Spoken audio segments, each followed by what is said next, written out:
Namo Myoho Renge Kyo, Namo Myoho Renge Kyo, Namo Myoho Renge Kyo. Thank you for being here. Thank you for your practice. Thank you for liking and subscribing. It's a Bodhisattva act, helps grow the Kwun. There's some light rain. It's probably going to rain all week. You may hear it in the background. If it gets like yesterday where it comes down really hard, it gets so noisy in here you can't hear me. So I may have to pause the recording right now. It's just a lovely little background noise, so hopefully that won't disturb you. All right, so where are we? We are reading through the Buddhism reference manual that I've been working on. We've gotten to, that's interesting. So, Four Noble Truths, Gohonzon, Gongyo, and all that. Habit energy. We're now on this lovely term. And I debated whether I should include it or not, but it's so pervasive in the translations, I thought, might as well stick it in here. Yes, friends, it's that wonderful word, heaven. Well, it's probably no real translation for it in Prakrit or the early languages of the teachings of Shakyamuni Buddha. But I'm going to give it a try so that we can at least get our minds around what is meant by the use of the word. Right? All right. First thing, the realm of the universal forces. Without taking that apart too much, we all understand we live in a scientific world. We're not 27 centuries old. We understand how the cosmos works, certainly with reference to our lives, yeah? And we know a lot about it. And we know that there are universal forces, even if they're in question. We know there's such a thing as gravity. We know there's such a thing as motion, speed, time-space, even though there's a debate on whether time-space is a thing at all or simply the way our mind-brain deals with time, right? Moment to moment to moment to moment to moment. There's spaces in there. And if there's spaces, then there's a measurement, and we measure with something we call time. Okay, enough of that. Cleanup I need to do around here. Hopefully that won't skip frames. All right. So the realm of universal forces. A different way of thinking about heaven, right? It's really about how the universe works. The universe itself, the physical samsaric universe. That's where heaven is. It's not in some afterlife, some other place. It's right here and now. Again, Buddhism, about this life, right? Attitude, intent. Number 2, another way of saying it is the skies and space-born personages. In other words, personifications of the universal forces, habit energy, karma. Why did I throw that in there? Because it's so inculcated in our vernacular, in our language, in our television programs, in our commercials, in our social media, in our parlance, right? When I'm with you, it feels like we're in heaven, right? Well, we don't mean another place, some spiritual. Some people might, but that's delusion, right? What we do is we're talking about some exceptional experience. And in Buddhism, it's most often used to describe these personages, these forces, even from old Brahmanic, excuse me, even from Vedic religions, right? And the Brahmins' teachings. Everything's a personages. Shiva, Shakti, the chaos, the pleasure, the Dionysian. For millennia, human beings have been trying to describe this. Well, in the 10 worlds, we have the world of rapture. What the hell is that? It's not some other place. It's just this intense sensation, right? And we tie that sensation to feelings, emotions. We can make them spiritual, but they're just human, sentient interpretations of sensations. The skandhas. All right, number 3. a term infused by cultural traditions and poorly representations of Buddhist thoughts. That's a bad sentence. It's just poor representations of Buddhist thought. See, got a correction to make. Oh, and by the way, thank you, Catalina, for pointing out some grammatical errors. I appreciate it. There's a lot of people that are, well, a precious few of you are really taking this book to heart as far as a well-written document. I don't profess to be a writer, a professional writer, but so I really rely on your help in doing this. Catalina, Sandra, John, all of you have had input, and I value it greatly. So thank you. Just a moment to say that. All right, number 4, a state of mental experience. See the 10 worlds, right? Rapture. And 5th and last, the entirety of the universe. See, if we think that way, every time we see the word heaven, we demysticize it. I'd rather the word weren't there. There are better terms to use that keep us in our Buddhist mindset, our Buddhist thought processes, yeah? But being as it shows up everywhere, I figured I'd make an attempt, yes? So here I go. I wrote a couple of paragraphs about it, not that long. I think you get it at this point, but I just wanted to solidify it a little bit. And I think at the end of the book, I have substitute word or term you could use for it, and non-Buddhist terms that we see everywhere, right? The back of the book has a little kind of an appendix for that kind of thing. This word could easily be added to our list at the end of this book, here I am talking about it, of non-Buddhist terms to be avoided. Translators have used it repeatedly, simply due to their lack of creativity and reliance on their cultural paradigms as good enough representations of Buddhist thought. In most cases, a better term would be universal or atmospheric influences, or perhaps some version of the engine of life and the realms it creates and exists within our minds, yeah? Although the closest representation is found in the teachings of the 3,000 realms in a single thought moment of life, right? That is the teaching that explores this fantastical ability of our sentient mind to interpret, to witness, to have sensations inform our attitudes and intent. 3,000 realms. We get a little taste of it in the 10 worlds or 10 realms, yes? But it extrapolates much larger for this very reason. It might be difficult to use this as a word replacement in current translations universally, right? Wherever you see heaven, just plug in 3,000 realms in a single thought moment. It might be a little tough.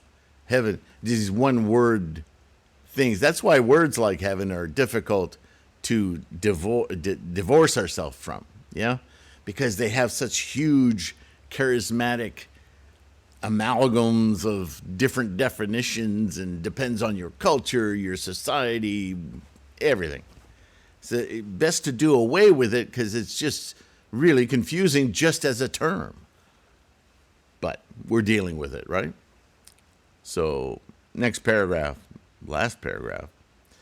It would be useful to interpret the use of this word whenever it appears as a reminder that we are in close relation, some would say interpenetrated, with our environment and the exchange of influences from self to environment, others, etc., and into self from it. To better align heaven, quote unquote, in our Buddhist practice as the influence and presence of the environment, quote unquote, as our codependent experience of life can be of greater value to understanding of forces within our life rather than separate from it. See, this is the key point. Everything in Buddhism is about what's going on, just as Nichiren says. Don't look for this Gohanzen outside your flesh and blood. Because Buddhism is about what's going on in your mind. Your attitude, the way you experience things is everything. Why wouldn't it be? Right? So anything that proposes that something outside yourself is controlling what your mind experiences, that's a fallacy.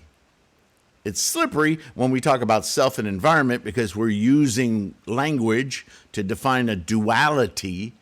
But the truth is, if you think about it just a little further, Buddhism specifically says there is no separation between, quote, self and, quote, environment.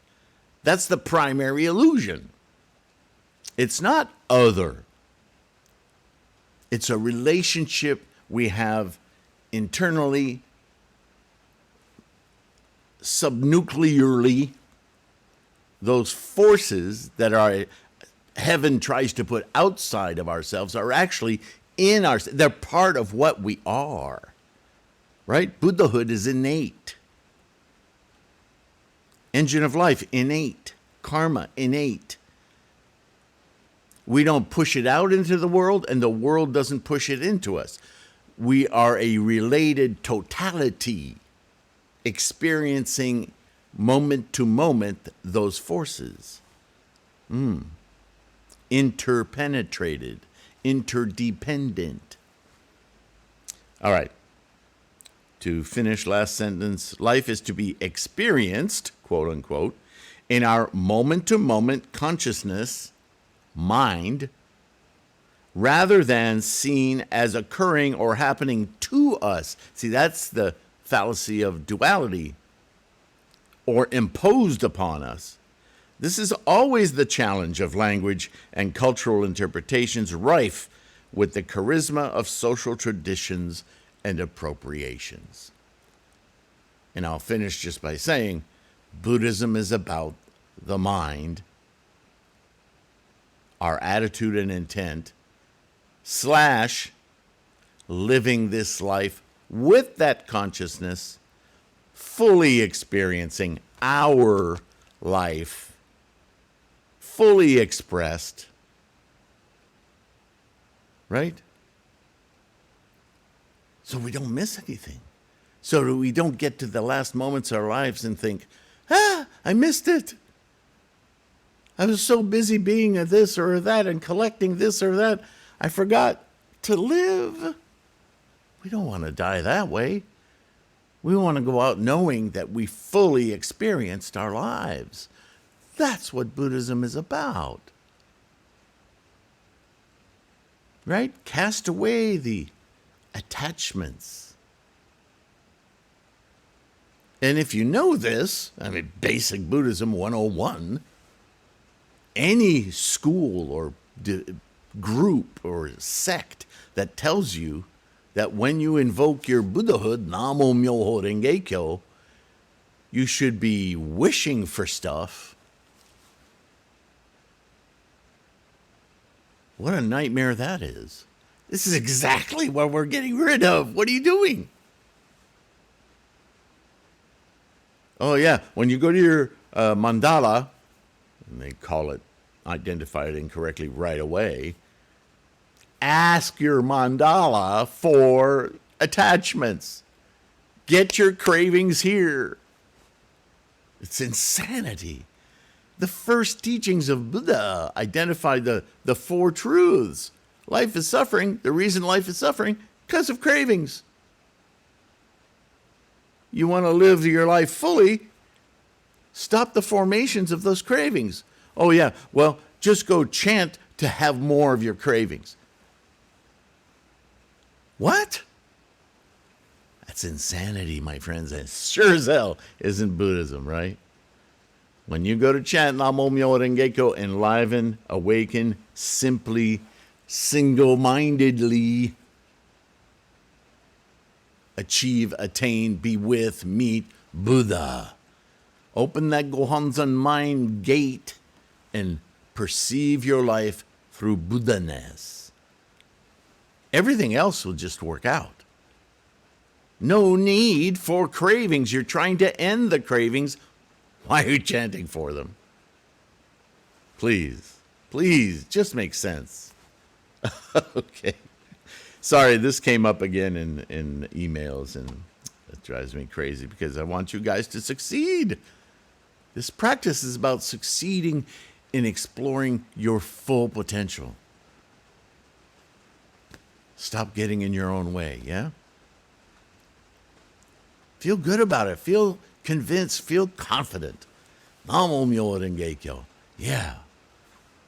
My Buddha-ness doesn't give a flip about all these sillinesses of samsara. They'll just work themselves out. I don't have to worry. I just have to take all of those energies of worry and cravings and pour that energy, not what they are, but pour that energy into my single-minded practice. Namo Myoho Renge Kyo. Time to wake up. Yeah? All right.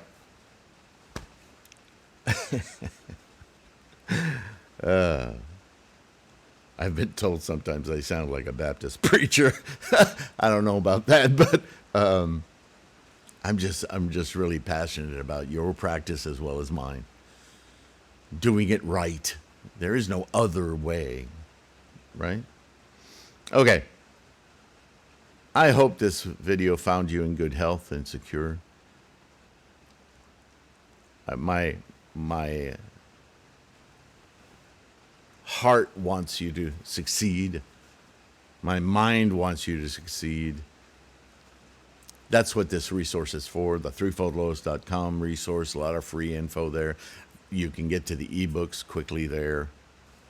A lot of you are really telling me you're enjoying that. Thank you so much. I'm happy to be providing a good resource service, yeah, to support your practice. Lulu.com, still there if you like print books.